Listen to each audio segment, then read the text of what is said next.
All right, so Mississauga condo market, is it game over yet? And did people actually make money investing in these condos, right? My phone rings all the time. I have these conversations. I had a lady called me this morning and I had a conversation with her and she brought up a huge good point. And basically, it was the conversation with the investors and everybody pumping these prices and the market. And some people are still in the investor bubble pricing. So, having said that, what does that really mean, right? So, I took a big community master plan, one of these, 6 towers, 8 towers developments, and you would think each time you have a phase, the prices go up. And yes, according to some of these numbers, that's how it was up to one point. And now it got shifted completely, right? So did really people lose money? So let's get into some numbers, all right? So Tower 1, so in the phase 1 was in 2017.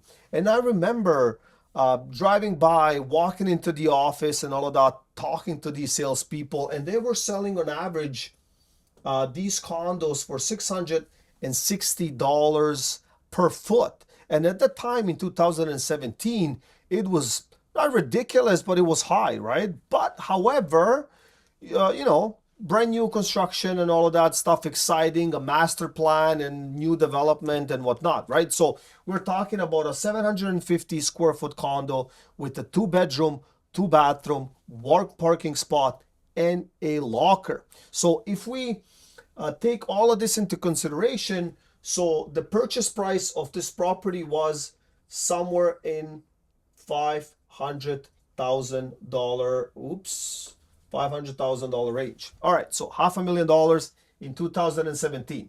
So as years kept moving on and on and on and on, so there was like the phase 2, the phase 3, the phase 4, and now we are in the phase 5 tower, right?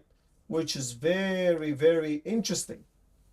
Now, if we're looking at the resale, right? Like, so somebody buying that particular property that was purchased in 2017, they have invested 20%, I'm assuming at this point, $100,000 into this unit.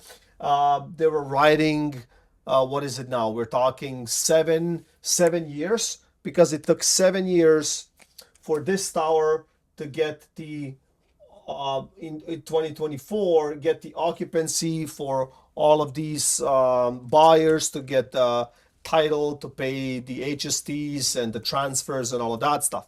However, so 7 years later, for how much did this particular unit sell? It actually sold yesterday. So this unit sold for $575,000. 750 square feet, 2 bedroom, 2 bathroom, one parking, one locker, and a premium floor height. So we are talking at the top of the tower by the penthouses, right? So if we're looking at everything here, so you locked your money for 8 years at this point, because they sold in 2025, but whatever, it's just the beginning of the year. So 7, 8 years, we can argue. So it's $75,000 minus the commissions, minus lawyers, minus whatever they had to pay. If there's even capital gains on this, they also have to pay. So they're basically breaking even or not really making any money at this point. Now, we're looking at the same complex, the phase 5, brand new development, same idea, same builder, same everything. And guess how much they're selling this particular unit. So roughly on average, we're talking a $1,000 per foot today in 2025. So I'm thinking to myself, look, this is almost, not almost, it's a direct comparable. You're in the same block, same master plan community, same idea.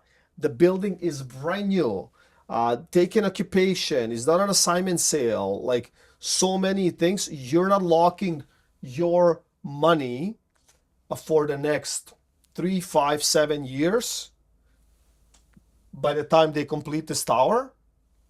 So what are we talking about? So let's look at some numbers. So same unit, let's say we can argue that it's $1,000 a foot. So that's $750,000 plus 50,000 for a parking spot, more or less, 15,000 for a locker, HST, closing costs. So what are we talking about? Maybe $850,000.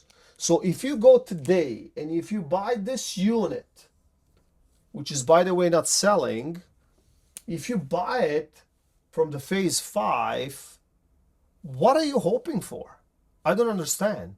If the tower 1 and phase 1 and phase 2 are selling for half of that already, all ready to go, built, that's it, ready to go, move in today. So I just don't understand these numbers. And then people tell me, don't worry. I'm not worried, but like, don't worry because everything will change magically in 2025 or 2026. So you tell me, how can you break this gap if you have to sell me on it today, right? You're a professional salesperson, right? And you have to sell me on this idea. How can you do it? No matter, like, investors are not stupid either, right? So we have inventory sitting for months, weeks on end, for lease, for sale, all of the above, terminated, recalibrated, you name it, all, like every possible options. Trust me, we're clever, right? But however, nobody has money. You can be clever all you want, right? So this is something that, for me, it's so much pressure. Now, if you're looking at the developers, what are they going to do? They still have to continue the project.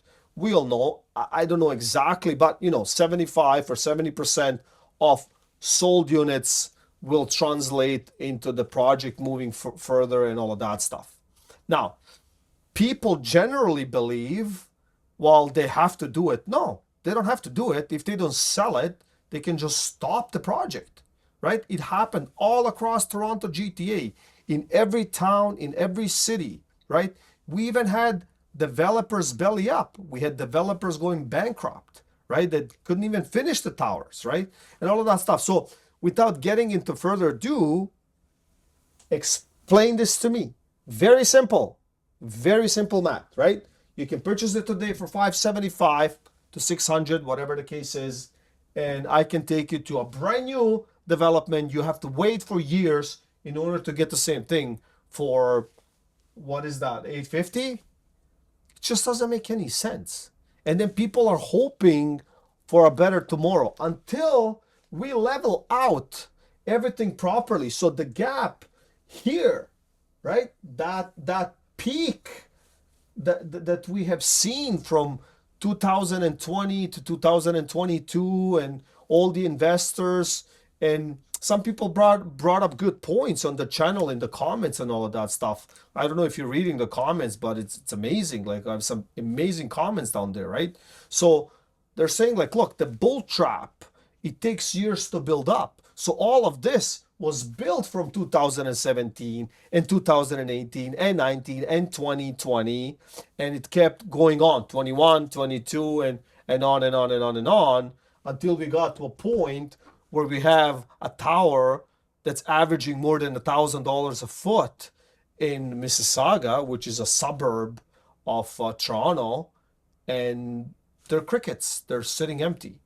So what is it going to be, right? So I hope you got some value out of this. I'm just trying to decipher what actually can happen. I mean, we cannot move with this.